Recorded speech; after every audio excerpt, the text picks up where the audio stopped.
Cindy and Bret coming to you from Norwalk, Wisconsin at Kevala Retreat Center. We're still in the driftless region like we were from the last video. And our topic today is refuge and what refuge means to us.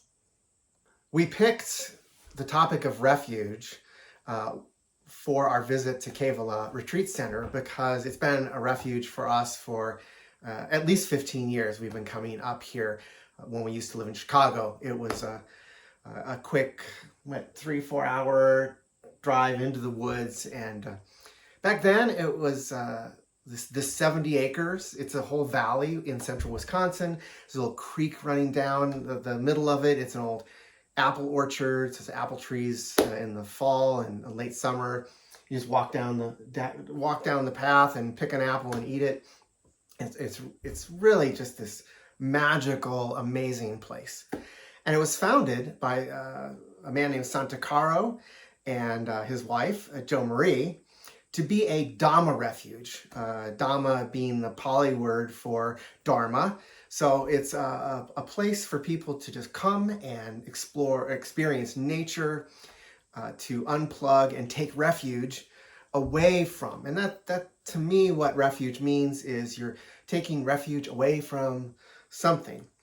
And a key for me is also that you then take whatever you've gained in that refuge back into the world. If you just seek refuge and never go back, then you're a recluse, or a desert father, or a hermit living in the cave. So you come to a place of refuge and you reconnect, not with people, not with your devices, not with your life goals. Maybe that is in there, but you reconnect with something deeper, yourself, nature, God, if you will. So Kevala Retreat Center is a refuge in that all the beauty in nature and the abundance around you, with all the variety of flora and fauna, that is a refuge in itself. Getting out of your way, unplugging and disconnecting from devices, from busy mind, hustle and bustle. It's an easy invitation for me because you just go on a walk and you see such beauty and variety around you. And once you get connected or invited into that outside refuge, then your inner refuge is touched upon. So that inner refuge and that outer refuge come together, and you see the bigger view of your connection. There are two main rules that you do here, and we already mentioned one, and that's disconnect from your electronic devices, as well as eating a plant-based diet. So with just those two things, I feel like you're already becoming more mindful of what you're doing. I like to practice that mindfulness in everything I do. So whether it's brushing my teeth, washing dishes, just the everyday things. And so it becomes like this muscle that you're building. And then your muscle is, working better in this environment because it's much easier to do with no distractions.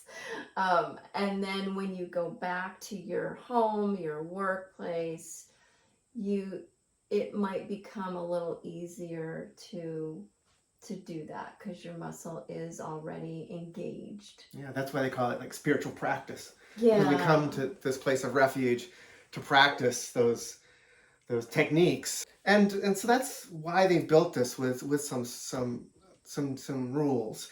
And some of the other rules are we don't, if there are other guests here, we don't chit chat. Everyone is here for their own retreat, their own space of refuge. And so some people may be keeping silence for, there's another person here I saw on the calendar who's here for a 10-day retreat.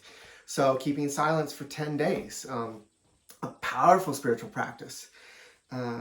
We also live communally. So there used to be mainly tents and a shed.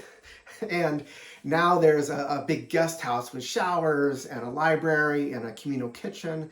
There's cottages. We're in this, it's called the Forest Hermitage. It's totally unplugged. There's no power out here. There's no internet. It's wood stove. No bathroom. There's no bathroom. The bathroom is right there. And it's probably about a half mile from everything else.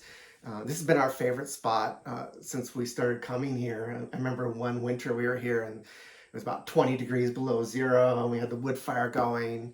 The loft wasn't even finished, so we were sleeping on the sleeping bags on the floor. Froze our buns off, if I remember right, even with a fire. But again, a touchstone, and that's what we're building when we take refuge. Those touchstones, reminders of ourselves. And I find distractions here all the time, and they're all in my head. Well, that's when you get out of your way. You take my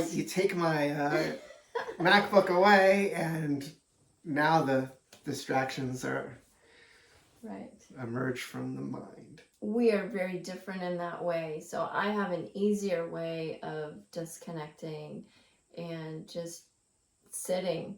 I mean, sitting in nature. I'll sit under a tree and just look at what's around me, or go on a walk, or go in the library and pick a book that I'm interested in.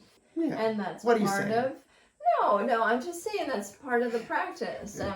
And there are people like me in the world, there are people like you in the world. There are.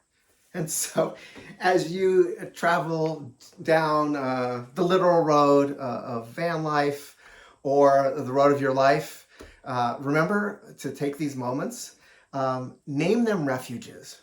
Naming is really important. Name it a place of refuge, and don't pass up an opportunity to stop, unplug, reconnect, and remember why we're here. So until next time, be well and keep on moving.